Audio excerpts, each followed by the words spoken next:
welcome Lee and Austin. Lee, and thanks for joining us. Yeah, thanks very much, Kevin. Yeah, it's definitely a beautiful part of the world when we're allowed outside.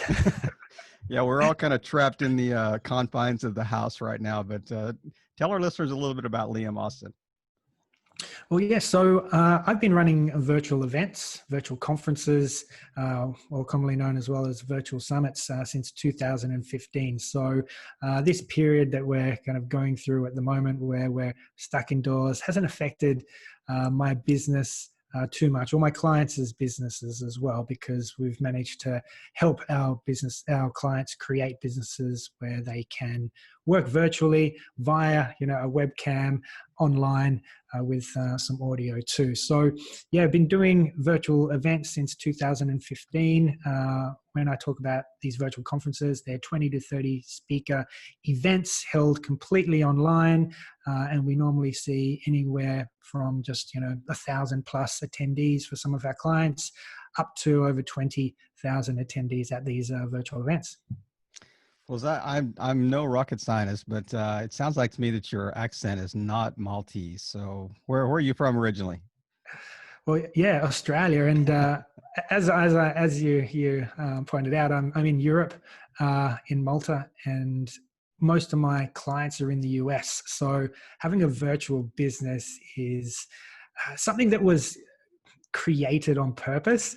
Being in Australia, like there's so many amazing events going on around the world, most of them happening in the US, and for anyone really to travel to some of these big conferences in person, you have to pay for flights, accommodation, the ticket into the event itself. And so as an Australian, I was like, well, how can I get access to some of these speakers, some of these experts that I wouldn't normally get access to? And that's really how this all came about. So were you in kind of the digital space before that? Were you in like online marketing or Amazon, or, were you doing something related to this, or did you just wake up one day and had this epiphany that said, wow, I love to go to these conferences, but I can't afford it? So what was kind of the backstory? Yeah, it was actually back in 2000. I worked for my first internet startup straight out of college. So since then, I've been dabbling in different online businesses, starting with affiliate marketing, creating white label versions of my businesses so I could create brands behind them, which is a little bit more difficult when you're an affiliate marketer. So the journey's been an interesting one, and not every business really that I started got much traction. And it wasn't until I ran my first virtual conference, which was called the LinkedIn Success Summit back in 2015, where we had 15,000 people register to attend that event. So 15,000 leads coming into my business in the matter of just a couple of weeks. It did take us just over 2.5 months to prepare that event and bring in all the speakers and get all the tech set up. But 15,000 people coming into onto our email list, into our business, leads that we could convert into a higher ticketed offer if we had one at the time. Yeah. But that's what we do for our clients. We help bring in traffic, 1,000 highly targeted leads via these virtual events to put them into the funnel.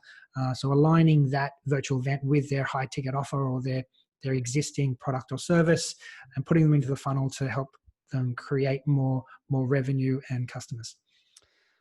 In that 1 45-second, blurb that you just said, I had about 15 questions that went through my mind. So, I'm thinking about this summit, this LinkedIn summit that had 15,000 attendees. Were you prepared for that, for those kind of numbers? Did you have the back end server, that could handle that many people? Did you, was the service itself able to handle 15,000 at a time? Yeah, this is the interesting thing. You compare, say, an in-person conference, and a lot of them have been postponed or cancelled now, or a lot of them have actually been moving online. So we've been contacted by many corporations, plus just small business owners who run these events in person, and it might be 5-person events or 20, 30, 100-person events or more, and they're trying to, move their in-person conference or in-person event online. And so the great thing about having a virtual event is that you can scale infinitely at really, really low costs, as long as you're prepared, right? Mm-hmm. And you've got the right tech in place, so and the right system. So you're not confined to the size of a room or having to book and pay for a conference room or a meeting room. With online, it's literally almost free, and you can do some of these events for free. So with us, with our first event, we were prepared in the fact that I saw the amount of email being registered and coming and attending the event over a 2-week period. So when we went live on the first day of the 5-day conference, I made sure that I notified our web hosts that we were expecting a higher influx of traffic at this particular time, because we knew the number of attendees that were registered, and we were able to plan for that accordingly. So was Sarah, your co-founder, was she involved at that time as well? Yeah, I mean, this is an interesting time that we're living in now, where we're not sure what's happening. It's a bit volatile. We're stuck indoors, and maybe a lot of people are thinking, well, I do need to pivot my business, and maybe a virtual event or a virtual summit may be an option for people. And back then in 2015, Sarah had just finished college, and she was ready to move back to Sweden, or try to figure out how to get a job and stay in Australia. And we'd only just met. Her being from Sweden, she was studying in Australia for a year, but her visa was up, so it was time for her to go. So it was an emergency kind of crisis situation for our relationship. How do we make this work? And we tried a few different things. Like we knew we wanted to create a virtual business to solve the problem of where were we going to live. We could easily travel between Sweden and Australia. And so we thought, okay, it's going to be an online business. What kind of online business do we want to run? With the virtual conferences that we create, we can do them from anywhere in the world, targeting any audience across almost unlimited topics. You see even, Donald Trump and the US government have been doing these virtual summits now. And you see, Facebook, Microsoft, Google, all these guys have said that they're moving their in-person conferences into these virtual events. So for us, it was really, how do we solve the problem of geographically working from anywhere and make money online to give us that freedom to travel and live the life we want to lead? So you've probably answered this question already in kind of, as the Brits would say, bits and bobs, in parts of different, the sentences you've said. But can you give me your elevator pitch? So you and I are stepping on an elevator. We're going to go up 10 floors. We got about 45 seconds. Tell me exactly what Entrepreneurs HQ is all about. Yeah, so Entrepreneurs HQ is our business that helps clients to host, plan, create, and launch their own virtual events, whether that's a 30-person virtual conference or a 2 to 3 person speaker virtual event. And so we can create done-for-you services, coach you through that, or provide consulting services, as well as we run our own virtual events that any small business owner is welcome to attend. So if I'm your, say, an early stage, I'm trying to get something going online, so to speak. So if I come to you, is your service, has it matured to the point that you're like, you really do need to be in business for a while and you need to have some revenue coming in type thing? Or is this more of a shared revenue model, or can you do all of it? Or who's your ideal client, and maybe what's the different service offerings? Yeah, sure. So our typical clients and the clients that we see do the best are coaches, consultants, community leaders, thought leaders. So they may be authors or podcast hosts, people who do have an online community already, do really well. People who are running offline events, so event hosts, do really well and are able to create alternative products and services for their business, alternative revenue streams. because that's something we haven't talked about yet, about the amount of revenue that you can make from running and hosting these virtual events. But all of those people, anyone with an online course, course creators, creating those digital products or offerings online, are a great potential person to be hosting these virtual events, because really it is a traffic driver to drive all of those leads from the attendees. You're giving a ton of value, making a huge impact by offering a free ticket to your event. And then they're going into your funnel, and ultimately, because they've seen you pull together all these top influencers in the market to be part of your event, they've seen you on video, they've got to know you, and that, know, like, and trust factor is really Sure. elevated quite high. They've come into your funnel and they're more likely to purchase and convert into a customer. So tell our listeners, what is if you look back since 2015, what is that one event that you look back and you think that was the gold standard of virtual summits? That that would be hard to repeat. That the revenue generated, the amount of interest, just all the inertia around that. Is there one that just really sticks out in your mind? Yeah, I think it's still that first one, that LinkedIn Success Summit, because it was really a tipping point. There was so much riding on making sure that this worked, and just seeing that it worked, and that celebration of, okay, yes, we can stay together. Yes, we can travel. Yes, we can live anywhere in the world. We ran our second event just to check to make sure that that was working. That was the Email Success Summit, and that one did really well as well. Got over 10,000 attendees. But the first event, again, was just a really a turning point for us, because those 15,000 people turned into 50,000 USD, so American dollars, in revenue for us, and super highly profitable. There was no really any costs for us. So that set us up really for the next few months, even a year, to really realize that, okay, we can commit to making this work. And we went on about, okay, can we repeat this process? So since then, we've now run and hosted 16 of our own events, and many more for our clients, testing different methodologies, different models on what works and what doesn't. So that first event was really just selling the All Access Pass to the virtual event, which was around about $100. And that gave people the recordings from all the speakers at the event. So 35 speakers at the event. But since then, we've tested doing subscription models for SaaS businesses off the back of these virtual events, running membership programs off the back of these events as well, doing upsells, cross sells, bump offers, putting people into funnels, into high ticket offers that are being sold over the phone.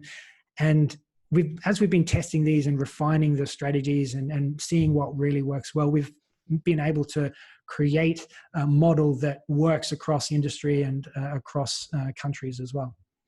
So, I mean, is your model also like, do you have summits that are almost the funnel themselves? So like you have, the intro summit and the next summit, and you have like 4 summits built into kind of a nurture track or a sales funnel that, or maybe it's just a program. Like, you get your, 101 webinar summit is this, and then a month later it's the 201, and then 301 and 401 type thing. I mean, have you built that model as well? So what we've done with those 16 events is 15 of them are based on helping small business owners, entrepreneurs to generate leads and sales online. So LinkedIn was the first one, email marketing was the second.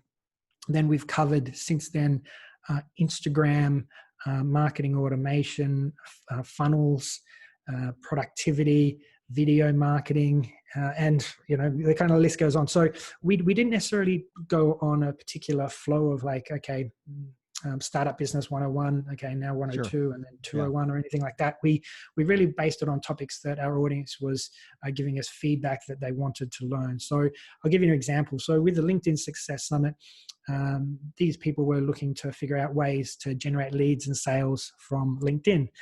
And from those speakers, the speakers were saying, okay, LinkedIn is a great prospecting platform, but you want to get them off LinkedIn as soon as possible, get them onto your email list.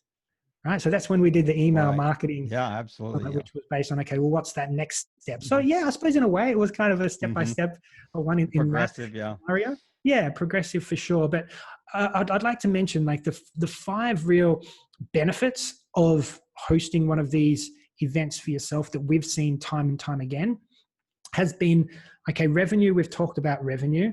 Hmm.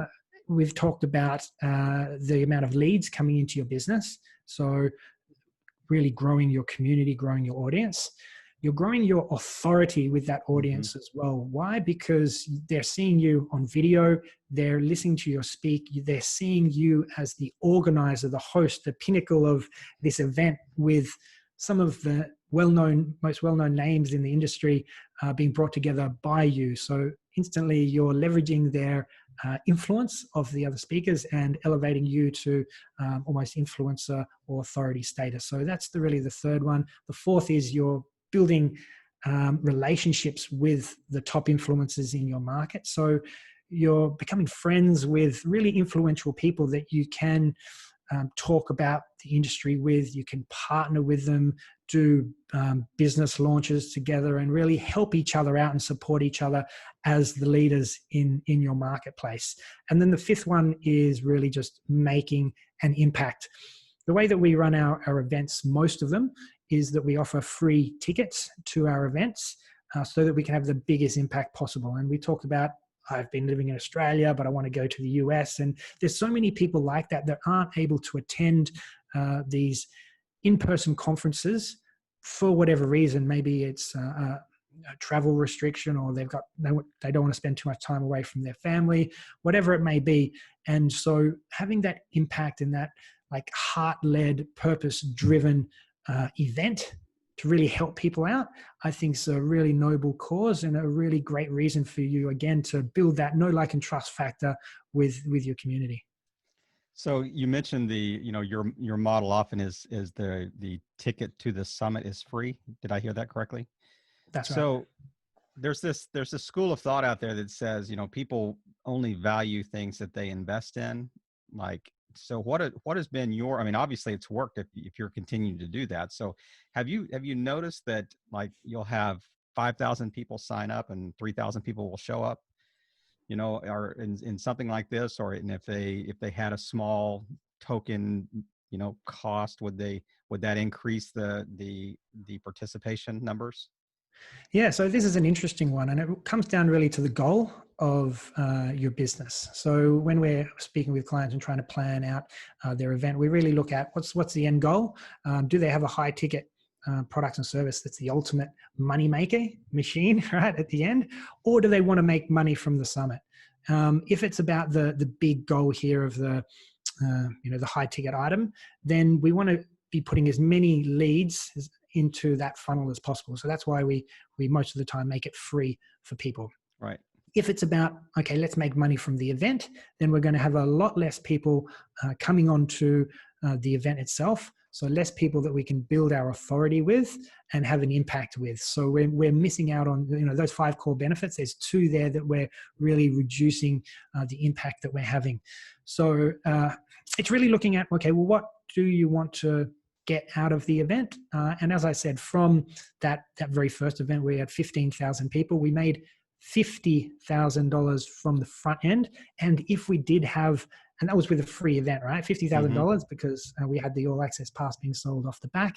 But if we did have a funnel with a high ticket item there, then we would have made over six figures easily from that one event. And even now, when we look at some of our clients, we are aiming to hit at least six figures from their virtual events over the next 12 months. Right. Because it's not really just about that event, but it is putting people into the funnel so you Oh, can for ultimately sure. sell Yeah. to them over the next 12 months. And that's what we really aim to do with each people. Just try to build as much leads into the business and make it not so it's just that one-off event, but we can turn this event evergreen so that the event can bring in leads Hmm. throughout the whole year into your funnel. And for instance, with that LinkedIn event, we see leads coming into our business every single day who are registering to attend the evergreen version of that event. That's incredible. I mean, mate, got a word of advice for you here. You need to start quoting in Aussie dollars instead of US dollars, because your revenue stream would be up to about $75,000 instead of 50. So Yeah, just especially use the with the word current. dollars. Don't clarify if it's Aussie dollars or American dollars. You get Yeah, $75,000 on that first summit. So let me ask you a question about lead generation. So if I have a high ticket item that I'm trying to sell, a high ticket program, I would almost rather have, in some ways, 100 kind of pre-qualified leads versus 10,000 just people showing up because there was this free summit or whatever. Is that, I mean, how do you balance that, or have you thought through that with some of your clients, or have they asked about that? Or, I mean, obviously, I'm not trying to change your business model. It is working. I'm just asking questions because it's such an incredibly interesting area, especially with the coronavirus crisis right now. I mean, what a great time for you and I to be chatting about this, and just about this whole idea of virtual summits. But what about I guess the pre-qualifying, like if you charge $200 to come to this summit, you would really narrow down the field of people that might attend, but these are people that would be really interested, type thing, almost a hot lead type thing. 100%. So yeah, there's definitely different types of virtual events that you can be doing. You could be charging right off the bat for your event, and these may be more smaller, more niche, more private, Hmm. mastermind or That's workshop a good events point. or business networking, and I think absolutely there's a place, and it's all about really figuring out what your end goal is, and maybe it's not that you're running just one virtual event a year. I mean, you see, there's businesses out there that rely on these events that Mm. they do in person, and they might be weekly events that they're running, and 100% you can be converting these virtually, and you're not asking people to show up at a particular location where they have to travel to get there, and maybe it's in a bar where they have to spend money as well. You're just asking them to, get out of their pajamas for a little while, turn on the webcam, and jump into a virtual event from home. And this we've been running successfully for our clients for years now, as well as for ourselves, and we only see this industry growing. And now with the amount of interest in virtual events, we only see that growing past this event. So past this, current event that's Sure. happening with the coronavirus, but past this, we can really see that the world's going to change, and people will see that there is the option now to be running their events virtually if they want, or in combination with an in-person event. And so it's going to be a really interesting time to be doing these different types of events and testing them out. We've been running just say business networking events, speed networking events, where people are paying to attend them, and they do bring in a little bit of revenue off the Mm. back end, especially if you can tie that into some kind of subscription or membership as well, so you can get that passive income continuously coming into your business. So if you're looking at trying to figure out how can I make money online during this crisis, definitely look me up or check out Entrepreneurs HQ, and we do provide a lot of resources around creating and hosting your own virtual event at really low costs. I've done about 150 of these interviews on Rising Tide, and I cannot remember an interview that I had so many questions bouncing around in my head that I really had to just kind of suppress, because I mean, you and we could just talk all day. I mean, I could just continue to ask you questions because this is such a fascinating, area to be talking about, and like I said, such a timely topic. But if I am like an expert in a field and you're trying to contract with me to come on and be part of a summit that you're creating, and you're saying, okay, there's no cost to join the summit, is the major benefit for me just the opportunity to sell my product to a pretty large audience, or is there kind of a base? All right, we'll give you 2 grand to show up, and then you get everything on top of that? Or is there kind of what do most people that are experts in their field, what do they expect when you contact them?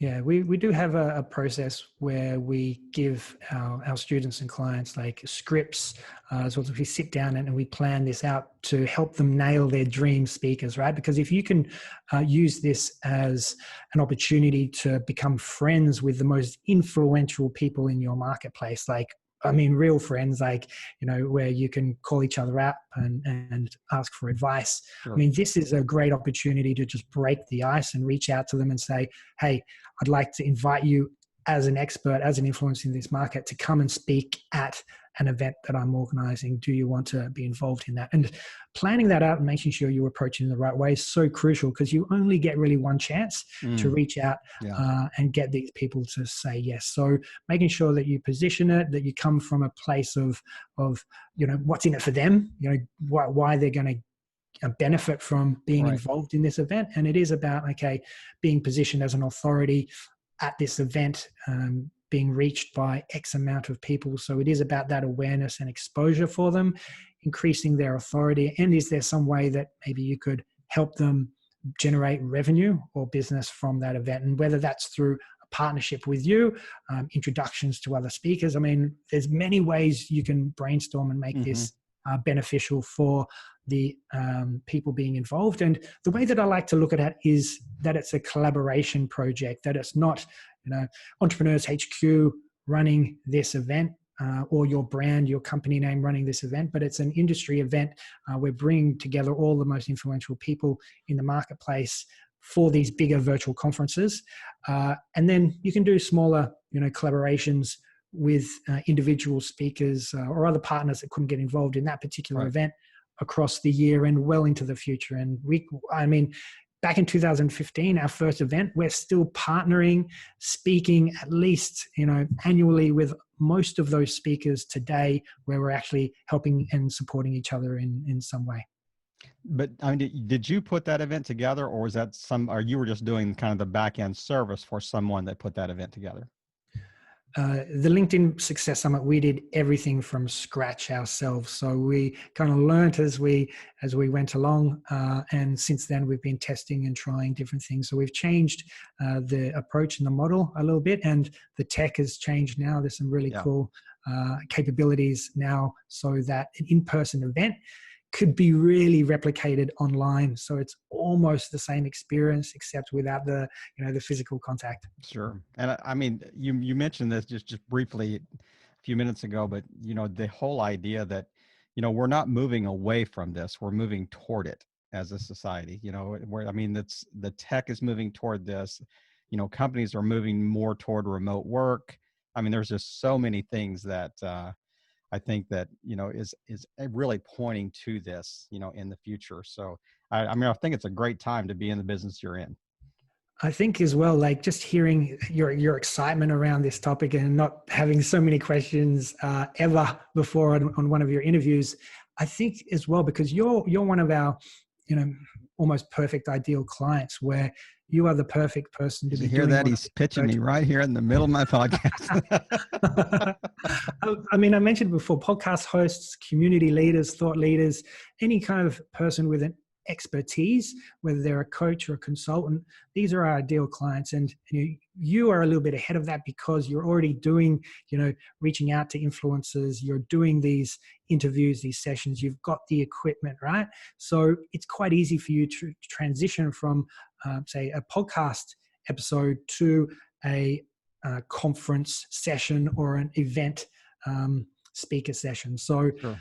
yeah, there's some reasons I think why that there'd be some certain people listening to this as well that's like, oh my god, this is for me, this is exactly what I should be doing right now. And there's a reason for that, because they are really successful. They're almost addictive, where we have been constantly running as many events as we can, because they're really enjoyable, get to meet some fantastic people, build new relationships. We're not alone at home isolating ourselves, but we're Yeah. actually building a network of friendships and business relationships that can help us well into the future, especially in times of need. So this is completely unrelated to anything we've talked about up to this point, but why Malta?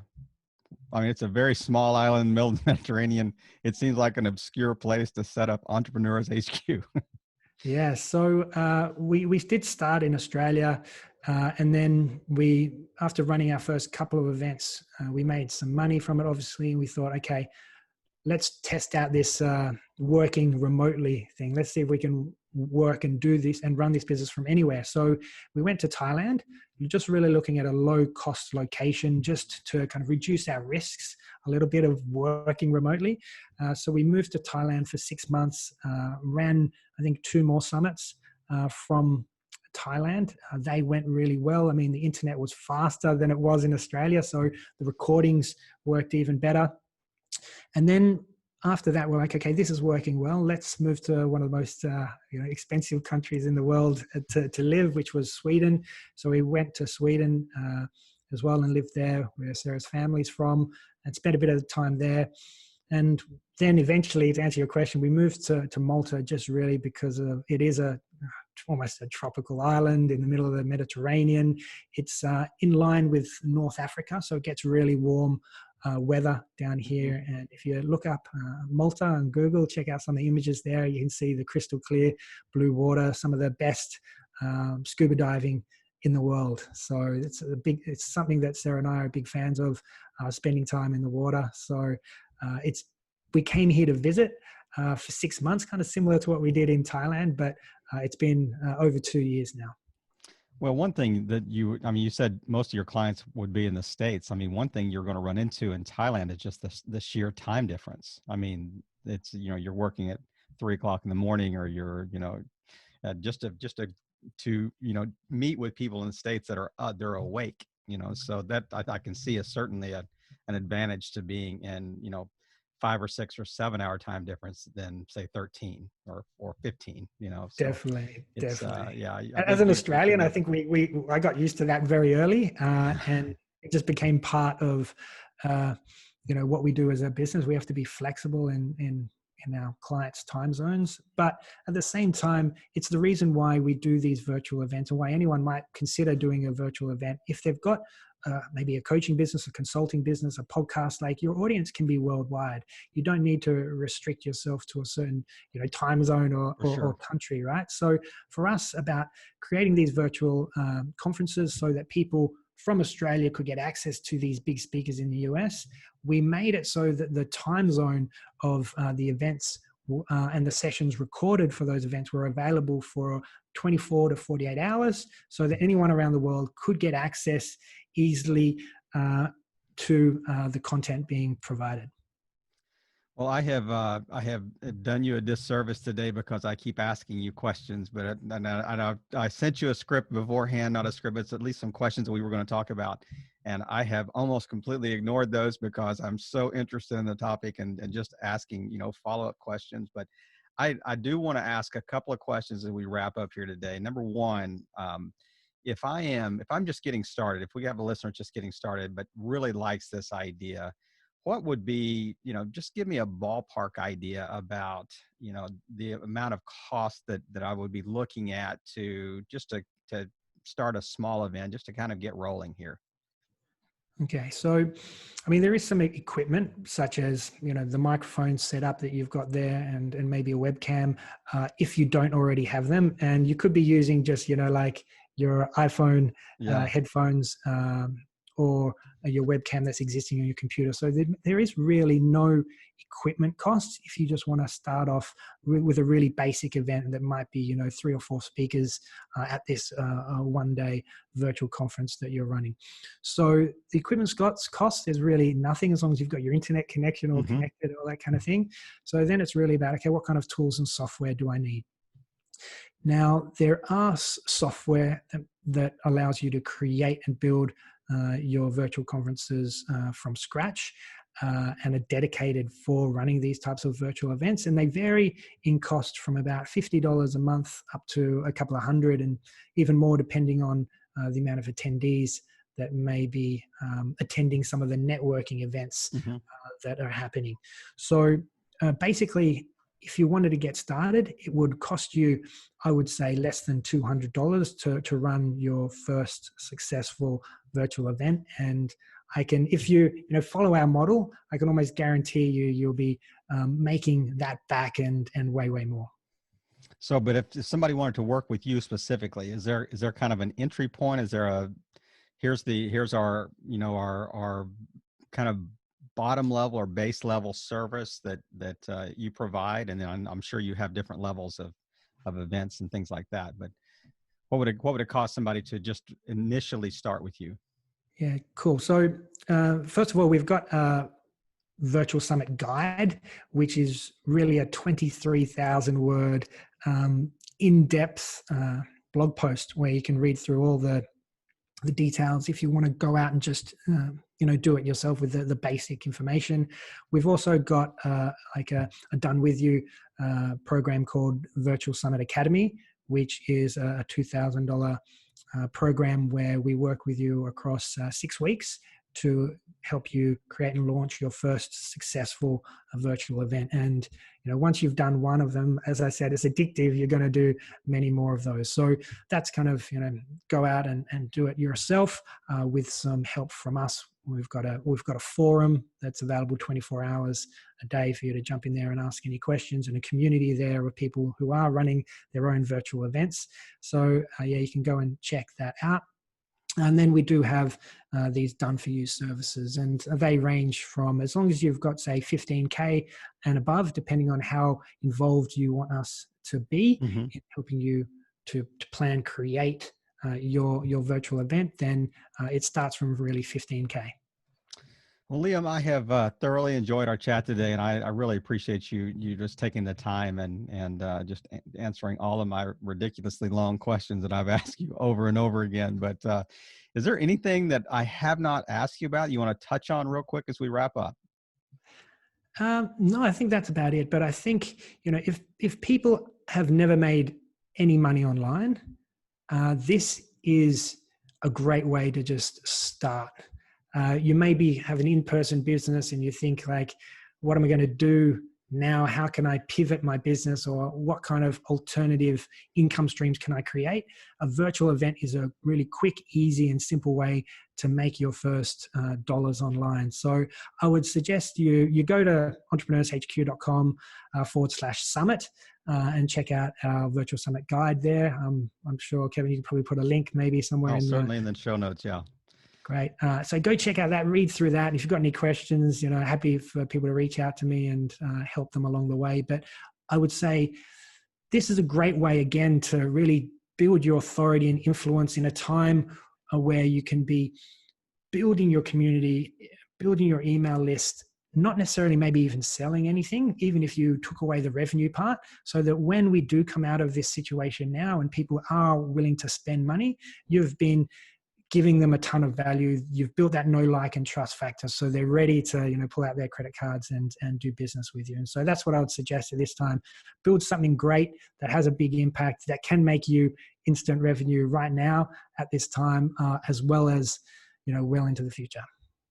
Well, Liam, what a great way to wrap up our chat today. And tell Sarah thank you. We didn't see Sarah on camera today, but she was very helpful in getting this set up, and it was very, very nice to work with. And but Liam, just thank you for sharing the value and just the kind of the background behind your services you provide, and really just the whole. I mean, how many times you talked about just helping people and providing value to them without pointing them directly to your service. I mean, I want to really applaud you for that as well. I mean, just really, because you really exhibited the heart of what we're trying to build here at Rising Tide, and just playing your part in helping all boats rise in a rising tide.